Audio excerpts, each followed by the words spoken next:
นี่เป็นมือวันทำงานเบิร์ทุกคนเนาะวันนี้ก็จับลูกไส้หล่อมาแย่งคือเก่าคนนี้แย่งก่อนครั้งคอกมืดปวดเห็ดคอกใหม่ก็เลยเอางวยเนาะถ่ายพี่น้องเบิ่งไก่นอนเลยพี่น้อง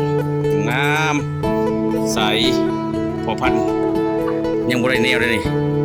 สนุกสนอมแท้นี่ก็จะเป็นต้นเมฆพี่น้องจะชื่อสีอย่างนี้กูค่อยบ่สร้างชื่อเนาะแต่ว่าสีงาม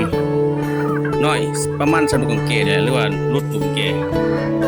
กำลังสิขายได้นี่มาถ่ายพี่น้องเบิ่งอันนี้ก็จะเป็นคู่ของคนเองของคู่ขาวเลยพี่น้องกำลังสิขายคือกันแม่ขาว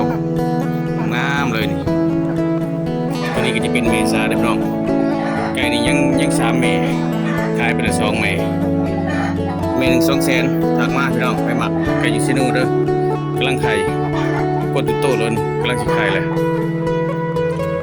ก็มันจะเห็นแบบนี้เด้อพี่น้องเด้อมันจะเป็นร่องจะช่องแต่ว่าเนื้อที่ก็จะแคบแน่ว่าครั้งก่อนหน้านั้นมันจะเป็นพวกมืดพวกดินที่บางแอมเบิดเห็ดไก่เรื่องแสงแต่ว่าเอามาใส่เวลาเห็ดพอที่2-3 มื้อจึงแล้วจะเป็นร่องแยกไปขาวกับสีเมนใช่กัน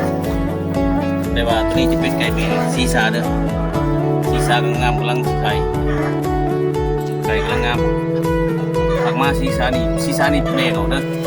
สีขาวของบริเวณเพราะว่าเขายังสายต่อไปเนาะถักมาไก่อยู่เชนทุกคน